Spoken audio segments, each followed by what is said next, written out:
Assalamualaikum warahmatullahi wabarakatuh. Saya Tiara Miranti dengan NIM 2305114571.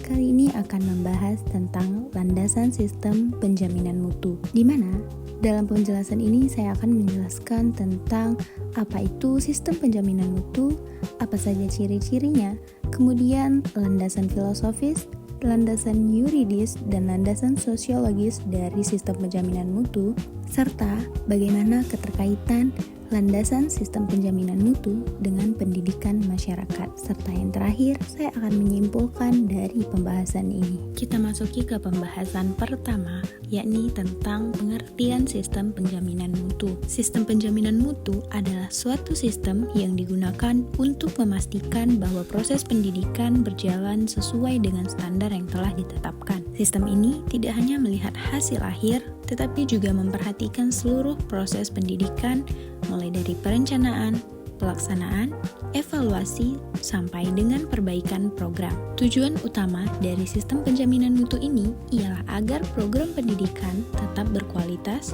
dan sesuai dengan kebutuhan peserta didik serta masyarakat. Kemudian, ada ciri utama dari sistem penjaminan mutu. Yang pertama yakni adanya standar yang dijadikan sebagai acuannya. Selain itu, sistem ini juga berorientasi pada kebutuhan peserta didik dan juga menggunakan evaluasi sebagai dasar perbaikannya serta dilakukan secara berkelanjutan. Sistem penjaminan mutu juga melibatkan berbagai pihak seperti pengelola lembaga, tutor, dan peserta didik. Dengan demikian, mutu pendidikan tidak hanya menjadi tanggung jawab satu pihak saja, tetapi menjadi tanggung jawab bersama.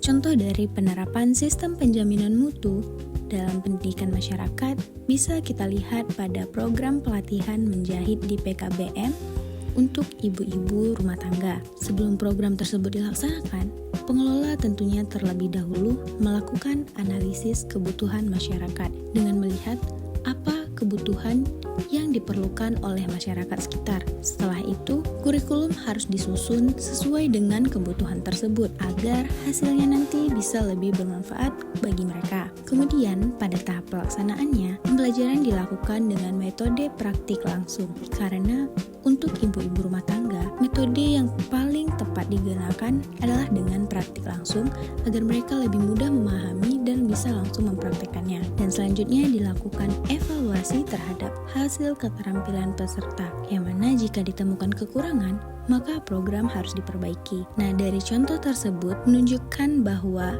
prosesnya ada beberapa tahap, yakni mulai dari perencanaan, pelaksanaan, evaluasi, dan perbaikan yang merupakan prinsip utama dari sistem penjaminan mutu. Selanjutnya, landasan filosofis sistem penjaminan mutu, yang mana memandang pendidikan sebagai proses memanusiakan manusia. Landasan ini menganggap bahwa pendidikan tidak hanya bertujuan memberikan pengetahuan, tetapi juga memberdayakan masyarakat dan meningkatkan kualitas hidupnya. Oleh karena itu, mutu pendidikan tidak hanya dilihat dari nilai atau sertifikat, tetapi juga dari manfaatnya dalam kehidupan masyarakat. Dengan demikian, sistem penjaminan mutu harus menjamin bahwa pendidikan benar-benar membawa dampak positif bagi manusia dan masyarakat. Keberhasilan program tidak hanya diukur dari kemampuan teknisnya saja, tetapi juga dari meningkatnya rasa percaya diri dan kemandirian ekonomi peserta. Kemudian landasan yang selanjutnya ada tentang landasan yuridis, di mana landasan ini berarti bahwa sistem penjaminan mutu memiliki dasar hukum. Di Indonesia, penjaminan mutu pendidikan diatur dalam Undang-Undang Sistem Pendidikan Nasional dan Standar Nasional Pendidikan. Aturan ini berlaku tidak hanya untuk pendidikan formal, tetapi juga untuk pendidikan non-formal, termasuk pendidikan masyarakat. Artinya, setiap lembaga pendidikan wajib menjamin mutu program yang diselenggarakannya sebagai bentuk tanggung jawab hukum.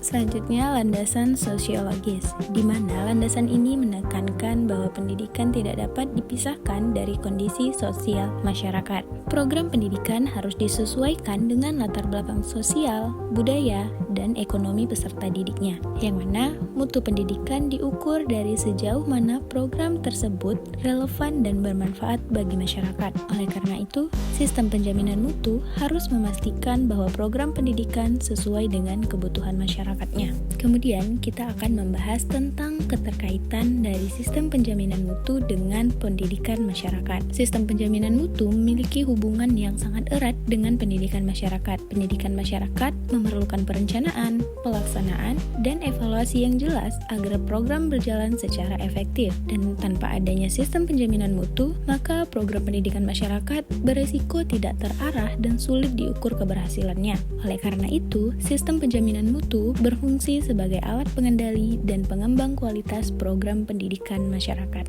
Kemudian tentang peran sistem penjaminan mutu. Sistem penjaminan mutu memiliki peran menjamin agar tujuan program pendidikan tercapai, materi pembelajaran sesuai dengan kebutuhan warga belajar, serta metode pembelajaran berjalan secara efektif. Selain itu, sistem ini juga dapat meningkatkan kepercayaan masyarakat terhadap lembaga pendidikan. Dengan adanya sistem penjaminan mutu, pendidikan masyarakat dapat berjalan lebih terarah, terukur, dan berkelanjutan. Mungkin itu saja penjelasan dari saya tentang sistem penjaminan mutu. Sekian dan terima kasih.